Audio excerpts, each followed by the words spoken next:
Dá uma dica aí para quem tem um novo Onix. Cuidado, substituir essa peça aqui, ó. Setor de direção, bem problemático, tá? Não só no Onix, mas em todos esses carros que usa setor elétrico.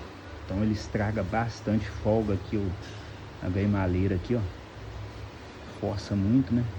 E é seco, não tem lubrificação.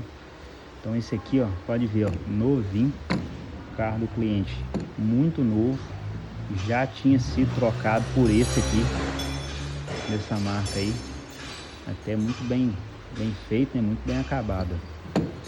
Porém, já deu problema. Aí o cliente veio aqui na oficina e ele encomendou a peça, veio errado. Mandaram do Onix antigo. Depois ele mandaram essa aqui, ó. Vou mostrar a numeração para vocês aí. Se você estiver comprando, esse setor aqui não serve no Onix. Esse setor do track. Porém, na hora que a gente montou, a gente achou que a diferença ia ser só aqui, ó.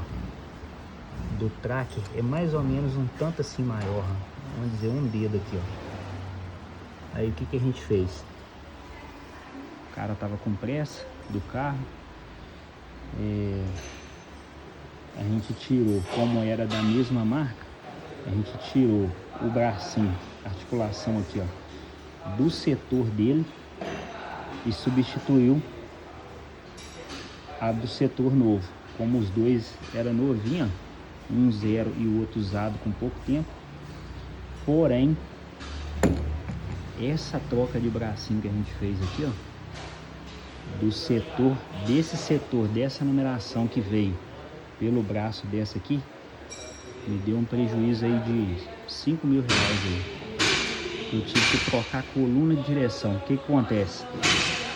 Esse setor aqui dessa numeração que eu mostrei ali, ó, ele não serve no Onix, ele é do Tracker. Então a diferença não é só aqui, ó. Se você usar ele lá, você vai ter que pôr um limitador ali dentro, fazer um recurso ali para não perder a coluna, porque eu liguei o carro, funcionou direitinho, a gente desceu do elevador, colocou na rampa, alinhou o carro, bacana. Na hora que a gente esterçou todo o volante aqui para me sair da minha oficina aqui, a gente esterçou todo o volante. Na hora que esterçou, pum, acendeu a luz do controle de estabilidade. Então, resumindo, teve que trocar a coluna de direção. Acabou que, infelizmente, a gente só percebeu isso depois. Perdemos outra coluna de direção, tá? Por causa de um setor vendido errado e infelizmente instalado também errado, né? Porque a gente deveria ter rejeitado, mas a gente não viu a diferença aqui, ó. É muito pouca diferença, mas existe. Esse setor esterça mais do que o outro. Então não instala. A marca não tem nada a ver com a marca, tá? Você pode ver com um setor muito bem acabado. Porém, esse modelo aqui não serve no Onix, tá? Então, se quiser substituir o seu aí, substitui. Pode colocar essa marca ou outra marca, mas pela numeração certa. Beleza? Fica a dica aí.